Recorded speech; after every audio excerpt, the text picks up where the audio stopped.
Antes de falarmos de cada contrato individualmente, acho que seria interessante, a gente relembrar algumas noções gerais a respeito dos contratos. Vamos falar da classificação dos contratos. Os contratos podem ser unilateral ou bilateral. Anota aí, Zé. Contrato unilateral é o contrato em que apenas uma das partes tem obrigações. Que, Zé? Como assim apenas uma das partes tem obrigações? É o seguinte, Zé. Por exemplo, o contrato de doação pura. No contrato de doação pura, só o doador tem a obrigação de doar. Você que recebe não tem obrigação nenhuma. Entendeu? Já os contratos bilaterais são aqueles que criam obrigações para ambas as partes. Por exemplo, na compra e venda de um imóvel, o vendedor tem a obrigação de entregar o bem, enquanto o comprador tem a obrigação de pagar o preço. Os contratos também podem ser onerosos e gratuitos. Os gratuitos, como o próprio nome diz, são os de grátis. Ou seja, apenas uma das partes arca com o sacrifício econômico, enquanto os onerosos envolvem sacrifícios e vantagens para ambas as partes. Como exemplo de contrato gratuito, temos a doação sem encargo, em que o donatário recebe algo do doador e nada lhe dá em troca. Entendeu, Zé? Como exemplo de contrato oneroso, temos a compra e venda, o contrato de locação, o contrato de empreitada, etc. Os contratos também podem ser consensuais e reais. O contrato consensual é aquele que exige apenas o consentimento das partes. Por exemplo, se eu estiver de acordo e você também, o contrato estará firmado, sem que haja a necessidade da entrega da coisa naquele momento. É o que ocorre no contrato de compra e venda do bem imóvel. Já no contrato real, o mero acordo entre as partes não é suficiente para constituir o contrato. Nesse caso, o que ocorre é a promessa de contratar. É preciso que a coisa seja entregue. É o que ocorre com o contrato de mútuo. Nesse caso, o contrato só se aperfeiçoa quando o mutuante entrega o dinheiro ao mutuário. Entendeu, Zé? Vai anotando aí. Que, Zé?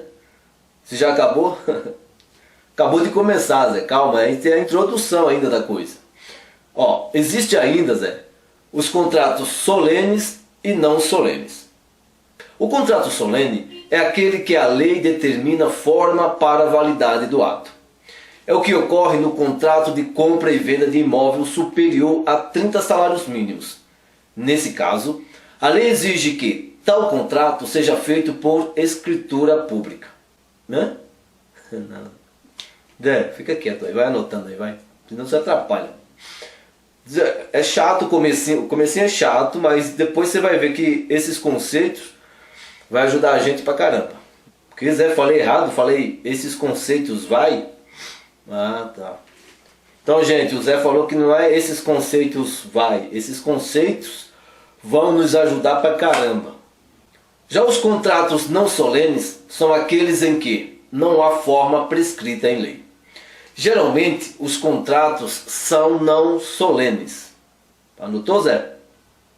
Hã? Não, Zé, calma, meu, tem mais ainda.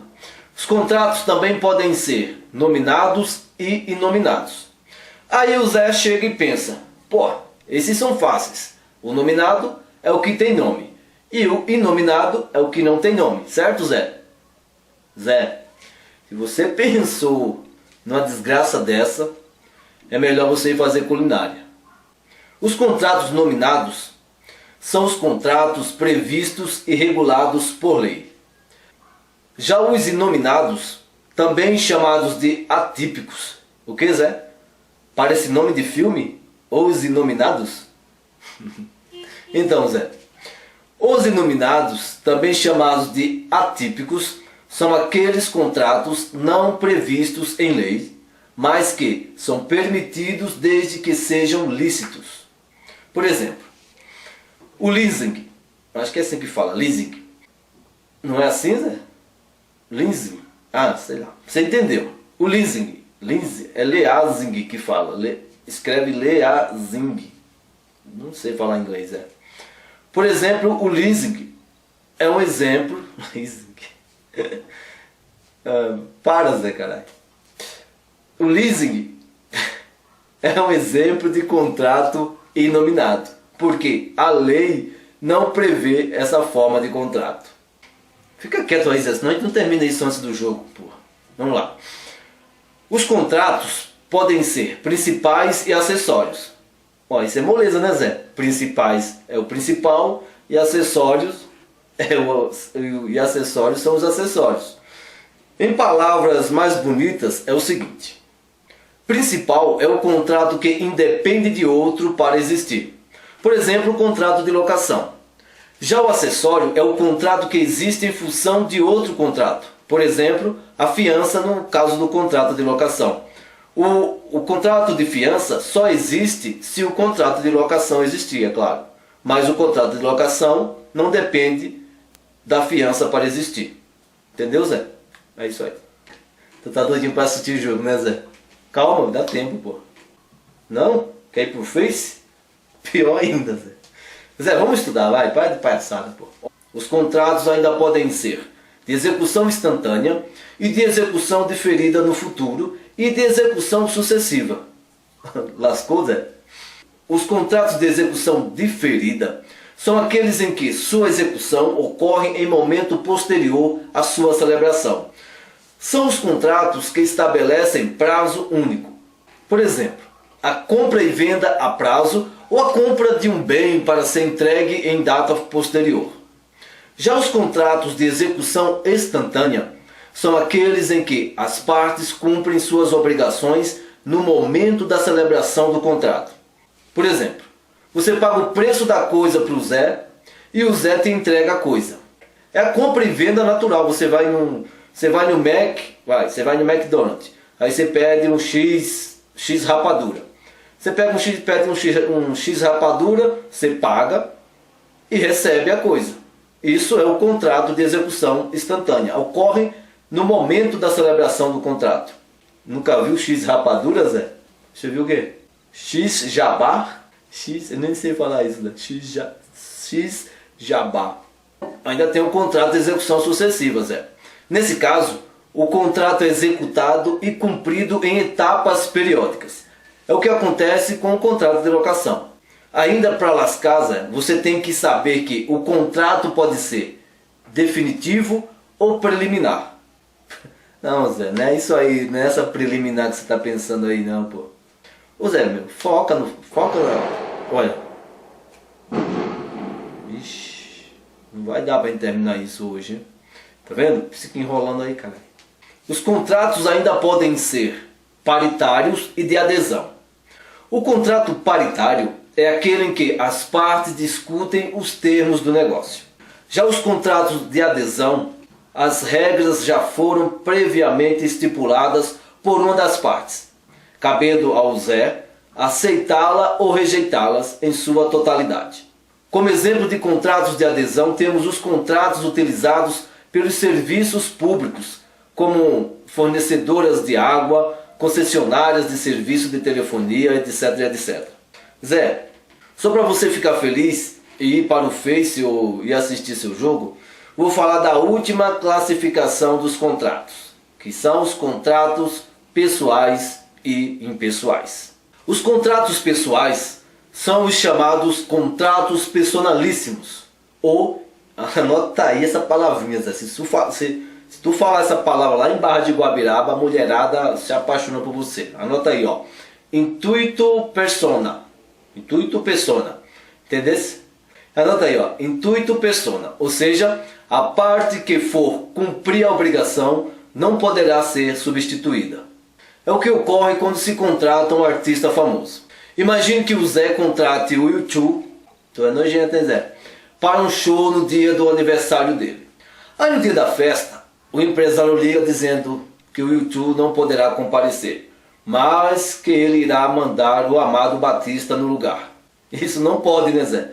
Isso não pode por quê? Porque, nesse caso, o contrato é personalíssimo, certo?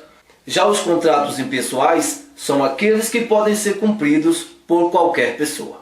Agora que a gente sabe tudo sobre classificação dos contratos. Não tem nem graça estudar contratos em espécie. A coisa vai ficar tão fácil que vai ser igual comer banana, sem osso, sem caroço. Coisa fácil, fácil, fácil. Não tem graça, Zé? Mas a gente vai ter que estudar, senão a gente não vai virar doutor. Vamos começar então pelo contrato de compra e venda. Segura aí, seja macho, não desista, seja forte, tenha foco, tenha fé, suporte essa minha cara feia, suporte esse meu sotaque australiano, suporte tudo, suporte, seja forte, você vai vencer, apesar de mim e apesar do Zé. Vamos lá. Contrato de compra e venda. Anota aí, Zé. O contrato de compra e venda é classificado como um contrato bilateral, isso a gente já sabe, então já ficou fácil, bilateral. Consensual, isso a gente também já sabe, a gente já viu. Oneroso, todo mundo também sabe o que é. Comutativo ou aleatório. Zé, a gente não viu comutativo e aleatório, né? Pô, Zé, agora o pessoal vai xingar a gente. Xinga não? Contrato comutativo e aleatório que a gente esqueceu de ver. O contrato comutativo é aquele em que as obrigações são certas e determináveis, podendo qualquer dos contratantes antever o que receberá em troca da prestação que oferecer. Por exemplo, na compra e venda. Quando você compra um bem, você sabe qual bem você comprou e você sabe qual bem você receberá. Certo? Já os contratos aleatórios são os contratos de risco, quando não se tem certeza do acontecimento do fato ou do aparecimento da coisa. Por exemplo, quando um produtor compra a safra de um outro, antes mesmo da produção. É um risco, ele não sabe se aquela plantação vai produzir, se vai dar uma geada, se vai chover bastante, vai estragar a produção inteira, entendeu? É um contrato de risco. Então você não tem certeza se vai receber o bem ou não, e mesmo assim você contrata. Eu tenho uma fazenda, o Zé é meu vizinho, o Zé tem uma fazenda de carambola. Aí eu passo lá e falo, nossa, essa carambola aqui vai produzir bastante, eu vou comprar essa carambola desse Zé, já que ele é bestão pra caramba, eu vou comprar a carambola dele. Aí eu chego lá, Zé, eu quero comprar essa produção de carambola. Aí o Zé fala, pô, mas aí, não tem que dar um tiro num corno desse? Nunca compre um apartamento no térreo, é a desgraça. Pois é, isso é um vício redibitório, não é não?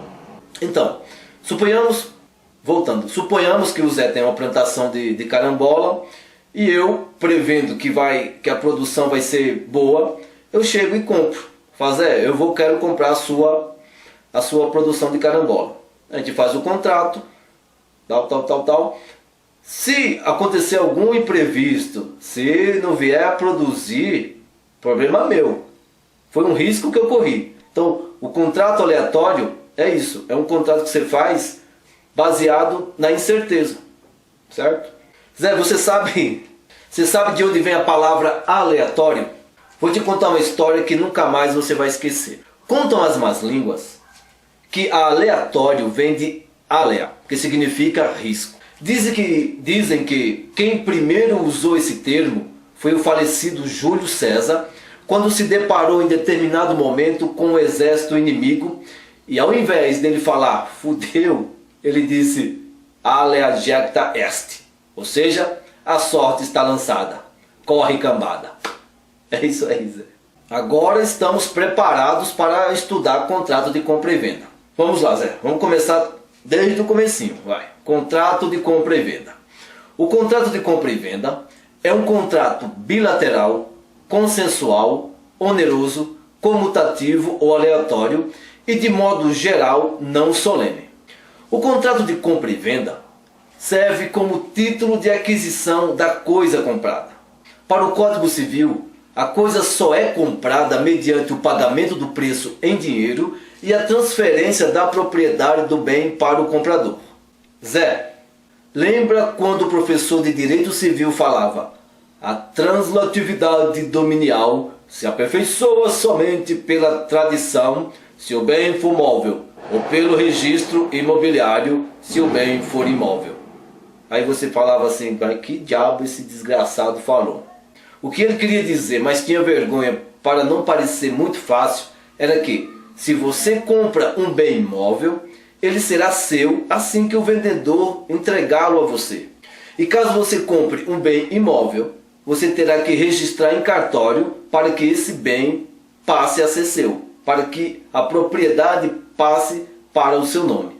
Você sabe quando o contrato de compra e venda é considerado obrigatório e perfeito? A compra e venda será considerada obrigatória e perfeita a partir do momento em que as partes tenham entrado em acordo em relação ao objeto e ao preço, desde que a compra e venda seja pura. O que é compra e venda pura, Zé? Zé, compra e venda pura é aquela em que não consta no contrato cláusulas especiais ou condições resolutivas ou suspensivas. Anota aí, Zé. A compra e venda pode ter por objeto coisa atual ou coisa futura. Se caso a coisa futura não vier a existir, o contrato ficará sem efeito, salvo se as partes firmaram contrato aleatório. Lembra? Lembra do Júlio César? Lembra daquele contrato de risco da Alea, né, Zé? Alea. É isso aí. É só lembrar do Júlio César, né? Então, Zé, é só lembrar do Júlio César que você nunca mais vai esquecer essa coisa de contrato aleatório. Zé, você já comprou perfume da Avon? Deus te livre? E sua mãe? Pô, Zé, tô perguntando, pô, você ia xingar, né? Ó, eu lembro, a minha mãe já comprou. Eu lembro que minha mãe comprava esses perfumes e na página que tinha a foto do perfume, Zé, tinha a essência. Lembro que tinha um tal de almíscar selvagem. Rapaz, aquele perfume foi o capeta que deve ter inventado. Esse tipo de venda é a chamada venda por amostra. Nesse caso, a vendedora é obrigada a entregar a coisa com as mesmas características apresentadas na amostra. E ainda poderá ser processada por perdas e danos. Ou seja, ela mostrou aquele perfume, aquela essência fedorenta, ela tem que entregar aquela essência fedorenta. Ou poderá ser processada por perdas e danos. Na compra e venda, a fixação do preço é lógico que depende do consenso das partes. Mas, se as partes não puderem determinar o preço, por exemplo, o Zé quer comprar a minha empresa, mas eu não sei quanto ela vale. Nesse caso, pode-se deixar a fixação do preço a cargo de um terceiro. No caso, seria uma empresa de consultoria. Caso esse terceiro não aceite fixar o preço, o contrato ficará sem efeito se um outro não for designado. As partes também podem fixar o preço de acordo com a taxa de mercado ou cotação da bolsa. Se numa compra e venda não houver critérios para a fixação do preço, ou se não houver uma tabela oficial, fica entendido que as partes se sujeitaram ao preço que normalmente o vendedor aplica. Zé, presta atenção. Para evitar a prática de cartel, não pode uma das partes abusivamente fixar o preço, pois fere a consensualidade do contrato. As despesas com a escritura e registro é de responsabilidade do comprador. Já o vendedor fica responsável pela entrega. Mas eles podem acordar de outra forma. Não, Zé, não estava dormindo.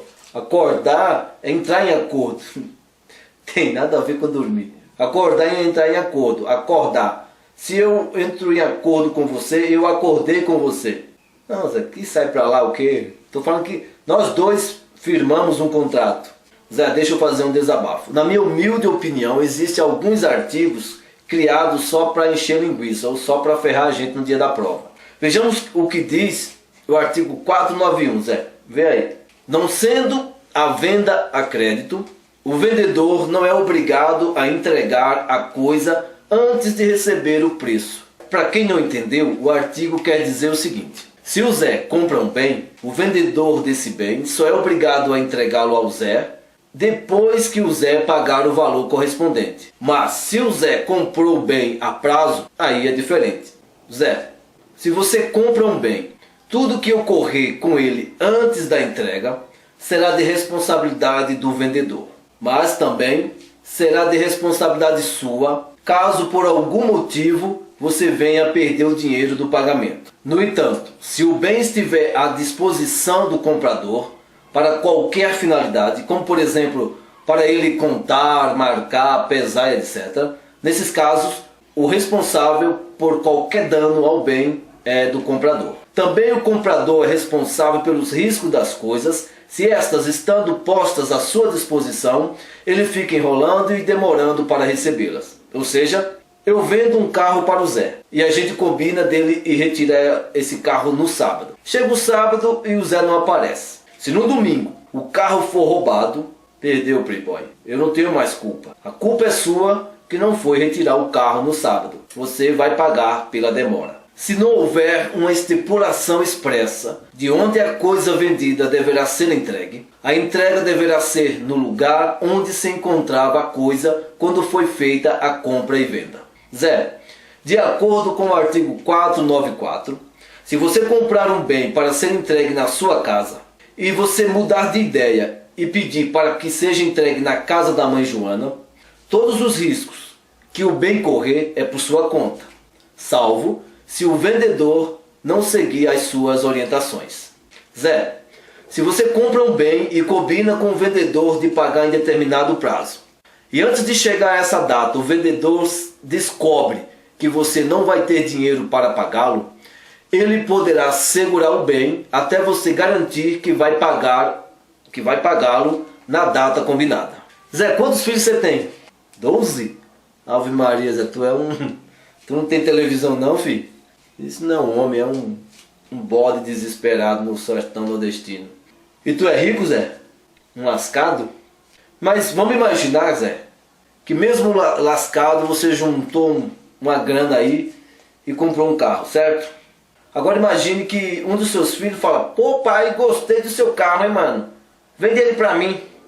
Olha, Zé, você só vai poder vender esse carro se os outros filhos consentirem e se sua mulher também consentir. Você é casado com separação total de bens? Tá, então nesse caso não precisa do consentimento da sua mulher, mas vai precisar do consentimento dos outros filhos. Pô, tu é bandido, hein, Zé? Preste atenção. Suponha que você vende para o seu filho sem os outros filhos saberem. Essa venda é anulável. Significa que se ninguém se manifestar dentro de 2 anos, o negócio está concluído. Não podemos achar que essa venda, essa compra e venda é um negócio nulo. Não, não é um negócio nulo. É um negócio anulável. Cuidado com isso. Nulo é diferente de anulável. Zé, depois você vai ter que dar uma lida no artigo 497. Anota aí. Artigo 497. Toda aquela lista de gente tem os bens de terceiros sob a sua guarda ou responsabilidade. E por isso, não podem comprar esses bens, mesmo que sejam leiloados. No entanto, se de alguma forma o bem sob a guarda ou responsabilidade das pessoas que trabalham, observação, Zé, acho que é o inciso 3º, trabalhem para o judiciário, já forem parcialmente delas, aí pode. Por exemplo, eu sou escrevente do Tribunal de Justiça. Sendo assim, eu sou proibido de participar dos leilões que ocorrem lá. Mas, se eu for coerdeiro de um bem que está para ser leiloado, nesse caso eu poderei participar deste leilão e arrematar o bem para mim. Zé, você é casado com separação total de bens, né? Então, você e sua esposa podem vender e comprar os bens uns dos outros. E se você falar que a ama, ela vai dar um desconto. Agora, Zé, imagina que você é super fã de um astro. Aí você descobre que a casa onde seu astro-rei fez xixi pela primeira vez está à venda. O quê? Seu astro-rei é o sol? Não é só um exemplo, Zé, só para você entender. Aí, Zé, você todo emocionado compra aquela casa onde seu astro-rei fez xixi pela primeira vez. Aí depois você descobre que o terreno que tem ao lado da sua casa está à venda. E lá está uma placa dizendo: vende-se esse terreno de 100 metros quadrados por tal valor. Aí você tem a seguinte ideia: poxa, vou comprar esse terreno para construir uma estátua do meu astro-rei fazendo xixi. Aí você vai até um escultor e pede para ele fazer um projeto de uma estátua de 100 metros quadrados, do tamanho exato do terreno. Depois de tudo acertado com o escultor, você fecha o negócio com o dono do terreno, pois aquele terreno tem a medida certa que você precisa. Observe o seguinte: quando você comprou aquela casa, o importante para você foi que aquela casa foi onde seu astro-rei fez xixi pela primeira vez. As dimensões do terreno, o tamanho da casa, pouco importou para você. Já quando você comprou o terreno, a medida dele foi o motivo para você comprá-lo. No caso da compra da casa, temos a compra e venda na modalidade ad corpus. Ad corpus significa por inteiro, ou seja, do jeito que a coisa é, ou do jeito que a coisa está. Já no caso da compra do terreno, temos a compra e venda na modalidade ad mensura. Ad mensura significa pela medida. É de onde vem o verbo mensurar, que quer dizer determinar a medida de uma coisa. Zé, suponhamos que quando o escultor foi montar ou construir a estátua do seu astro-rei, verificou-se que, ao invés de 100 metros quadrados, o terreno era 5% menor do que o previsto. Aí ferrou, né, Zé? Mas calma, a lei estabelece que, se a diferença não exceder a 5% do total do terreno, o comprador não poderá reclamar, a menos que seja demonstrado que, se tivesse conhecimento da diferença da área, não teria realizado o negócio. Como você precisaria da medida certa, né, Zé? Então você pode desfazer o negócio. E nos outros casos dos incisos do artigo 500, o comprador poderá se valer das ações edilícias. Não é delícia, Zé. É ação edilícia. Lembra quando você estudou ações redibitórias e estimatórias? Não lembra, Zé? Calma, Zé, é fácil. É só prestar atenção. As ações edilícias dividem-se em ação redibitória e ação estimatória. A ação redibitória é quando o comprador percebe que o bem apresenta um vício redibitório e resolve desfazer o contrato. Já a ação estimatória é quando o adquirente percebe que há defeito na coisa e pede um abatimento no valor pago pela coisa. Ou seja, quer pagar uma quantia menor. Ou seja, uma quanti menores. Que, Zé? Foi horrível o que, pô? Zé, fique esperto. Se você vender um bem, até o momento da entrega desse bem, você será responsável por todos os débitos que recaírem sobre esse bem. Isso é o que diz o artigo 502. Gente, seria legal, dentro da medida do possível, a gente questionar algum professor de direito civil acerca do artigo 502, tendo em vista o que aprendemos sobre as obrigações propter rem, que são aquelas próprias da coisa. E em relação ao artigo 130 do Código Tributário, que diz que o adquirente de bem imóvel se torna responsável pelos tributos incidentes sobre aquele bem. Nesses casos, até onde eu percebi, a lei está sendo totalmente contraditória. Quem tiver um outro entendimento, quem conseguir achar uma outra explicação em relação ao artigo 502, diante do artigo 130 e diante das obrigações da obrigação propter rem, manda aí pra gente que a gente vai ficar feliz, né, Zé? Você não? Eu vou ficar feliz. Manda pra mim então. E aí, Zé, você gosta de banana? Fruta de pobre? Eu gosto, Zé. Então, Zé, se você comprar um cacho de bananas e tiver uma ou outra estragada, isso não quer dizer que você poderá rejeitar todas as outras bananas. No entanto, se você comprar um par de sapatos e um deles vier com defeito, é lógico que você poderá devolver o par, né, Zé? A lei também acha que a gente é jumento, né? Se liga aqui, Zé. Se você for herdeiro de um bem, juntamente com seus irmãos, por exemplo, você é herdeiro de um carro, não pode o seu irmão vender a parte dele a um estranho sem você ter conhecimento desse negócio. Caso isso aconteça, você tem 180 dias depositando o preço e requerer para si a parte vendida. Zé, No final do ano você gosta de ver as retrospectivas que passam na televisão? Não? Pois é bom, né? É bom porque você volta ao passado, retroage no tempo. Ah, tá bom, Zé, tá bom. Vamos estudar. Zé, falando em retroagir no tempo, sabia que tem uma cláusula no contrato de compra e venda que se parece com a retrospectiva do fim do ano? Tô zoando não, Zé. Tô falando sério. Tô falando sério. Chama-se retrovenda. Forcei a barra. Imagina que você me vende sua casa, mas você diz que em até 3 anos você pode me obrigar a eu te vender a casa de volta. Para isso valer, a gente tem que colocar no contrato a cláusula de retrovenda.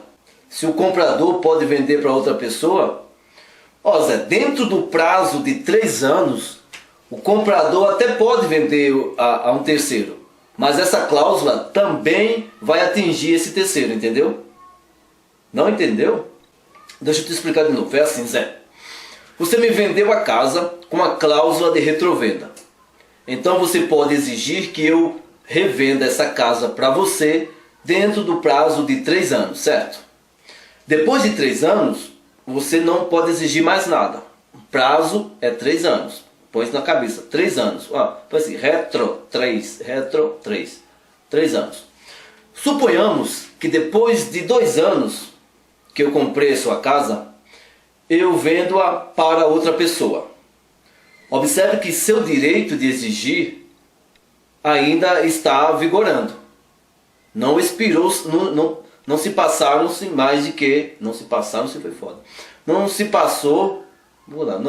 Não decorreu mais de que 3 anos. Então, você ainda tem um direito de retrato, que é o direito de retrovenda. Então, nesse caso, você poderá exigir que o terceiro venda a casa a você, mesmo que ele não queira vender o imóvel. Se tiver dentro do prazo de vigência da cláusula, o terceiro será obrigado a te vender e tem que ser pelo preço que você me vendeu. E tem mais uma, Zé. Mesmo que você bata as botas, esse direito é transmitido para seus herdeiros. Ou seja, se você morreu dentro do prazo de 3 anos de vigência da cláusula, seus herdeiros poderão exigir o direito de retrato. E Zé, você já foi em alguma feira livre? Tua mulher te obriga a ir todo domingo? Zé, alguma vez um feirante te ofereceu um pedaço de fruta para você provar? Geralmente quando você prova e gosta, você termina comprando, não é? Fora isso, Zé, há também casos em que o vendedor bate na porta de sua casa e deixa uma coleção de livros, por exemplo, para ver se você gosta e compra toda a coleção. O Código Civil chama isso de venda a contento e venda sujeita à prova. Para você nunca esquecer a diferença entre elas, lembra o seguinte: a venda a contento é aquela em que você prova, e a venda sujeita à prova é aquela em que você se contenta. Não é zoeira não, Zé, estou falando sério. Vê só. Na venda a contento, o vendedor te dará algo para você provar. Se você provar e gostar da coisa, ou seja, se você se contentar, você realiza a compra. Já na venda sujeita à prova, você já conhece o produto do vendedor. Por exemplo, uma máquina de fazer rapadura. Suponhamos que a sua máquina faz 10 rapaduras por hora. Aí o vendedor oferece uma nova máquina de rapadura com a promessa de fabricar 100 rapaduras por hora. No entanto, você, depois de experimentar a nova máquina, percebe que ela não possui as qualidades asseguradas pelo vendedor. É meio confuso, mas a vida só é boa porque é confusa, né? Vê só. Para você não confundir, pense o seguinte: a venda a contento, você prova, gosta e compra. Na sujeita à prova, é relacionada a qualidades técnicas de uma coisa que você já conhece. Falou em venda a contento, você imagina você provando alguma coisa, você provando um vinho. Se você gostou daquele vinho, você compra a caixa. Em relação à prova, né, a venda sujeita à prova, relaciona isso a qualidades técnicas de produto. Aí você não vai esquecer nem vai errar. Agora, mudando de assunto, você sabe qual a diferença entre perecer e preferência? Ter preferência, todo mundo sabe, né, Zé? Perecer também acredito que todo mundo saiba. Pô, você não sabe o que é perecer, Zé? Vou te explicar, Zé. Perecer é o mesmo que perder ou extinguir, ou deteriorar determinada coisa. No direito, quando se perde o direito de ação por abandono do processo, esse perecimento do direito é chamado de perempção. Para entender melhor, você depois dá uma lida nos artigos 267, inciso 3 e 268 do CPC. Então agora você sabe que perempção é o mesmo que perecer, que é o mesmo que perder. Não esquece isso, Zé, porque tem uma cláusula nos contratos de compra e venda que tem um nome muito parecido com a perempção, que é a cláusula de preempção. Viu? Perempção, preempção. Nunca confunda essas duas coisas, viu? Perempção é uma coisa e preempção é outra coisa totalmente diferente. Quer dizer, agora ferrou tudo? Calma, Zé, a coisa é fácil, rapaz. Estou aqui, rapaz. Você tem eu como amigo. É assim, Zé, para não esquecer, você vai fazer a seguinte relação. Perempção, você sabe que é igual a perecer.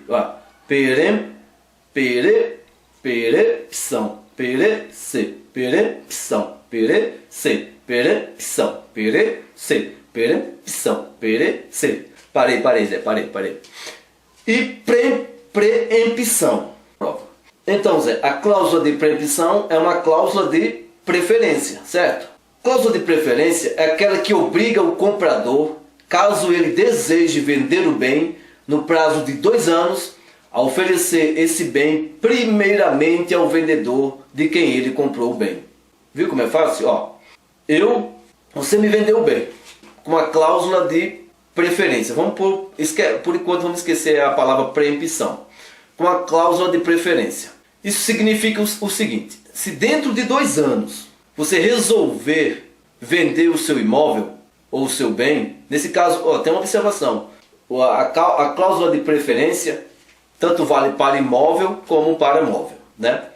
Então, se dentro de 2 anos você desejar vender o seu bem, você primeiramente vai ter que oferecer esse bem para mim. A coisa é fácil, Zé.